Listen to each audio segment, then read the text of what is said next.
Hello, good morning everyone. In this video, you will learn lifestyle habits that keep your kidneys strong.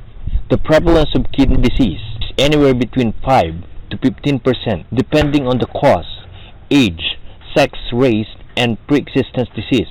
It is associated with high morbidity and mortality. It impacts huge psychological and financial burden not only on the patient but the entire family. Number 1. Obesity. In the majority of cases, it is progressive. Modern lifestyle encourages overconsumption and under-expenditure of energy, which causes obesity. Obesity can directly damage your kidney. It also leads to diabetes, high lipids, insulin resistance, and heart dysfunction, all of which accelerate kidney damage. Manifold obesity is defined by BMI greater than 30. Number 2. Salt intake. Most of the ready-to-eat and packed food items are loaded with salt. High salt has a negative severe impact on your kidney functions and increases blood pressure. The elderly, obese, and Indians are most sensitive to it.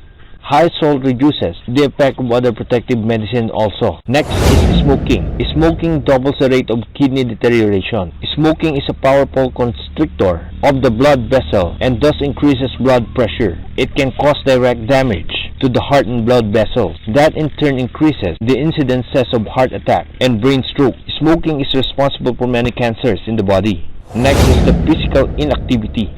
Sedentary behavior is the strongest risk factor. Inactivity is responsible for increasing the number of doses of medicines as well as treatment failures. Regular physical activity is beneficial to all age groups. No other medicines or intervention can improve cardiometabolic, neuromuscular, and cognitive function and reduce COX.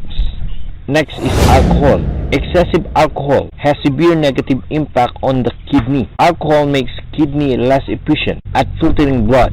It also makes person vulnerable to dehydration and electrolyte imbalance. It is responsible for the liver and pancreatic disease and various gastric and psychological issues. Next is lifestyle modification for healthy kidneys. Modern lifestyle has brought other problems, also like sleep depression, medicine abuse, adulterated food, pollution, and loneliness. Each one has its negative consequence. Lifestyle modification is the need to the R to avoid getting entrapped in various cycles of lifestyle associated with disorders. So these are the lifestyle habits that keep your kidneys strong. I hope you learned something from this video, and if you want more videos like this, don't forget to click the subscribe button and then the notification bell below this video so that you will be updated with our future uploads in this channel. So that's all for now, and as always, have a nice day everyone.